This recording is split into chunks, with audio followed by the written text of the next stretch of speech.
Welcome to the Centre for Career and Calling, where we bring you information, resources, and food for thought on vocational discernment and professional formation. So hello, my name is Nancy Burford, and I'm the Work Integrated Learning Coordinator at the King's University. And the topic I'll be talking about today is the influence or effect that social media has on job searches and applications. So today I have Jillian Vanderveen joining me, an ENVS King's alumni, for this discussion and talking about the effects that she had sort of coming out of her final year, going into the workforce, and then various aspects of social media and in the influences that she's felt it's had on job applications. So we'll just start right away. Jillian, welcome. Thank you so much for joining me tonight. And I'm wondering what your experience was with social media, being like Facebook, Instagram, etc., and job applications, and if you altered any of your platforms as you were applying for work or as you're applying to jobs and applications. Yeah, definitely. Because I was public initially when I created Instagram, and I've become private since then, just because, I kind of began, as I got older, I began more to realize the impacts that your social media and what you post on there can have on your future life. So I've deleted some photos that I feel like, weren't the perfect fit for my kind of platform anymore. And I've almost geared my platform more towards the things I'm passionate about, which just kind of end up being what I post anyways. But like travel and like animals and stuff, for me, that's my passion. So that's what kind of it works out to being anyways. That way it kind of, if a future employer ever looks at it, they kind of see, it's a fun profile. It's my personal profile, but they also can kind of see that what I'm passionate about and maybe what I'm applying for reflects on my personal life as well. Right. So they're more cohesive, I guess. Exactly. And often, like we talked about earlier about social media, you often create these Facebook accounts when you're a teenager, like when you're in high school. And so, of course, when you're 12 or 15, you have a different kind of life that you're showing on Facebook, and maybe it's more like relatable to your friends than it is to adults. Yeah. So even going back and what would you do about that? Would you kind of look at the photos that you might have posted or the posts that you might have had when you were younger and bury them, or would you just leave them as they are, or what would you do? I think that really depends on the post. Like I know on Facebook especially, I have lots of posts because I got Facebook when I was 13, I think, whereas Instagram I got like in grade 10. So it's quite different. So Facebook, there's a lot of pictures of, like silly pictures of me and my best friend taking selfies in grade 8 in social class. Yeah. So those obviously aren't a big deal, but I think as you get older, it changes a little bit. And those are things that you need to keep an eye on a little bit more. And Facebook is a bit different too, because it's a bit harder to access anything that's on your profile, obviously kind of depending on your settings, without being friends on Facebook. So that kind of changes a bit. Whereas like Instagram, even though, I guess this applies to Facebook too, but Instagram, even if you're private, if somebody screenshots or even just like saves and sends a photo to somebody else, it can end up on the internet. And if that's not something you're particularly proud of, that can be a bit harming maybe in the future. Well, and also tagging. So maybe explain, like, if your photo is tagged by somebody, does that start running through potentially an insecure, like an unsecured or not a place that, like if it's been tagged on a friend site who doesn't have a security, I don't know how you turn that, like heightened more security secure. settings, Setting. Yeah. Definitely. Like if, especially not so much on Instagram, because Instagram has good settings for that. Like if you're tagged in a photo, but you're private, generally like your like tagged photos won't show up on their profile. If that, you know what I mean? Like they can definitely post a photo of like you and them and tag you in it, but it won't it won't go like all over the place. Whereas Facebook, if your friend posts like, even like makes like a status and like tags you in it or whatever, that their friends can see it, and if their friends share it, their friends of friends can see it. So that like waffles a lot more than sometimes Instagram can. Right. So yeah, that can have a bigger impact as well. So it's just good to be aware. I mean, this whole discussion isn't to like limit the fun that a lot of these Don't social have fun, don't post. yeah. Yeah, So it's just being aware that things can go a certain way, and are you comfortable with it? And so as definitely. far as like job searches and kind of stepping into adult years, where you might be a little bit different in how you want to present yourself than when you were 12 or 13.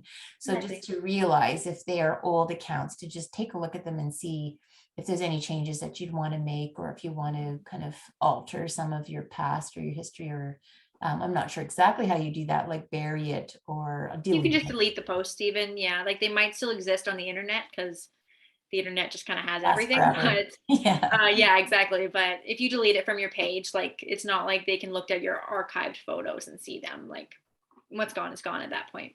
Right. So we just talked about Instagram and Facebook, which are quite closely connected. Mhm. Um, but also TikTok. So Yes, yeah. TikTok is more of a newer kind of platform. So Mhm. maybe talk about what you're familiar with TikTok. Yeah, I mean, like I haven't post like I have an account, but I just watch videos. Like I don't really post on my own account, but within my new position, I've been looking at a lot more and posting a lot more. And like with those videos, there aren't any privacy settings that I'm aware of, because they just all go on like this one big loop of like it's called your For You page, and basically you can see any video that anybody's posted, and you can search people and see if they exist on there. And so and they're also super transferable between platforms. So like I know Right. TikTok videos end up as reels on Instagram and Facebook, or they just end up as videos on Facebook, or just on the internet period. I know TikToks have even gone viral enough to end up on the news and stuff like that. So like you Right. really have to be careful about what you're putting out there on TikTok, because that's not something that can as easily go away go away as easily, sorry, as Right. something as like a picture you post on your private Instagram. Right. So, I mean, it's not like you have to be super protective, right? Like we were No. talking about Mhm. having fun with social media still. I mean, if you're young, you're going to use social media if that's your thing, to Exactly. connect with friends and family and people from far away, and travel, like you mentioned, like travel interests Mhm. and different other Yeah. interests. So it's just being aware of, Mhm. for instance, like doing a Google search, Yeah. having a Google search of your own name and finding out what calls up. So Yeah, tell exactly. me, like, have you done that? Yeah, of Google course. search Yeah, I feel like of- everyone's Googled themselves. I definitely Sure. have. For me, I think like for me, like Kings, I played on the basketball team, so like the stuff comes up right away because that's just on an open site that anybody can see. Right. And then there actually has been some like Instagram pictures and stuff that like show up, even though I'm a private Instagram, it still showed up, which I was actually pretty surprised about. They were not bad photos. I mean, there's like I was at a lake in BC and in a bathing suit, so like nothing too bad, but I was surprised to see them just kind of out there on Sitting the internet. there. Yeah. Yeah. So, like we said, like you don't have to be scared to post anything, and like that's not Right. something I'm ashamed of. But yeah, just to be smart and kind of strategic almost of what you're posting, and kind of consider, hey, if I post this today, is that going to affect me in 2 years trying to get a job at wherever place you're applying? Right. Okay, so I think what I want to do is I want to have you sort of talk about your experience at King's, just to give the viewers a bit of an idea of who you are and sort of your Mhm. past experience and where you're at now. So Yeah. maybe you were part of the environmental studies program and you did an internship, so you could kind of start there and then just share where you've gone from there. Of course, yeah. So I did an internship between my fourth and fifth year at Wild North. It was a wildlife rehabilitation center. I did just hands-on like animal care and rehabilitation and release. So that was really cool. And then after I graduated, I got a job at the Edmonton Humane Society. I was their like elite adoption counselor, and I did a lot of like animal welfare education and application through that capacity as well. And then from there, like the pandemic started while I was still working there. I worked there Right. about 2 years, and I kind of feel like I outgrew my position a little bit. I'd grown it kind of as much as I felt like I could at the Humane Society, and so I noticed an internship actually posted on Facebook for Wildlife Rehabilitation Center in Costa Rica, and I ended up applying and I got it. So I went Awesome. there for 6.5 months. I traveled a little Nice. bit and Yeah. did that. It was a sloth rehabilitation internship. Mhm. Um, And that was an incredible experience. I loved it so much. But of course, I Did you came bring a home. sloth home? I wish, but no, they're actually quite dangerous. Fun fact, don't hug a Oh, sloth. oh yeah, long nails. No. Yeah, the claws and the teeth. Yeah. And then I got home and I actually decided to go to NAIT for veterinary medical assisting, just to improve on my knowledge of like the medical realm of animal care. And then while I was at NAIT, I actually ended up at Wild North. I saw a posting, I check their website every now and then, Yeah. and I saw a posting for helpline manager and social media director. And I applied and I actually ended up getting it. So Nice. that was incredible. Congratulations. Thank you. That's awesome. Yeah, so that's kind of my dream job now. Great. And so you'll continue working there, and then you'll finish up your studies, and you get to stay in Edmonton while you Yeah. do it. So it all kind of worked out together for good for you for Yeah, exactly. It now, really did. right? Yeah. hmm And working in social media for a portion of the job anyways at Wild North. What do you Oh, think sure. you'll be Yeah. doing? What is it that you started doing with them? Yeah. So, I mean, I've been there for just over a week now. And so a huge part of my job is education. So I answer the helpline calls. So if anybody finds an injured animal or sees an injured animal, they call the helpline. And so I'll be the primary person picking them up, picking up the phone, and I'll train interns and volunteers to help with that because we get over 13,000 calls a year. So I need some That's help a a lot little of bit over the calls. Yeah. summertime. And so yeah, I answer the phone, so I'll answer any questions. I really enjoy getting to educate the public on proper interactions with the wildlife. But yeah, social media is a huge part of my job. I take pictures and then I get a post about it. And the same thing, I post to educate. So I kind of explain the situation and then say, this is what you can do. Right. And a big part of me being comfortable making posts like that is actually because while I was in Costa Rica, I started an Instagram of my own, like apart from my own like personal Instagram called Animal Advocate Jill. And I just used it as like a passion project just to kind of share my knowledge and my experiences while in Costa Rica. And I continued to share once I got home, just different like ways that the public interacts with wildlife, whether that be negative or positive. And yeah, kind of how we can improve upon that and stuff like that. So it really ended up working well for me. Nice. So what we didn't talk about was LinkedIn. Oh, yes, yeah. So, right. So the LinkedIn connection to sort of like when you were finishing up your degree, did you start your LinkedIn account at that point, or did you wait until you were looking for work when you finished your degree, or did you have it already? Yeah, so my dad actually, right near the end of my degree, my dad really encouraged me to get LinkedIn because his boss actually requires him and all his coworkers to have LinkedIn and have a certain amount of connections on LinkedIn. So I made myself an account and I really enjoyed it because yeah, it's a place that you can kind of see what my previous classmates now at King's are doing. And of course, us both being in the environmental studies program, they share and connect with things that are really applicable to what I want to kind of like connect with. And so I also make posts on there and I can reshare other things. And so yeah, LinkedIn has been a hugely important platform for looking for jobs and even just kind of sharing your experiences. And employers can actually find you on there Right. and contact you through LinkedIn. I know a couple people who have had job offers without even applying. Right. So it's all the keywords that you use in your descriptors Mhm. or the organizations that you connect with.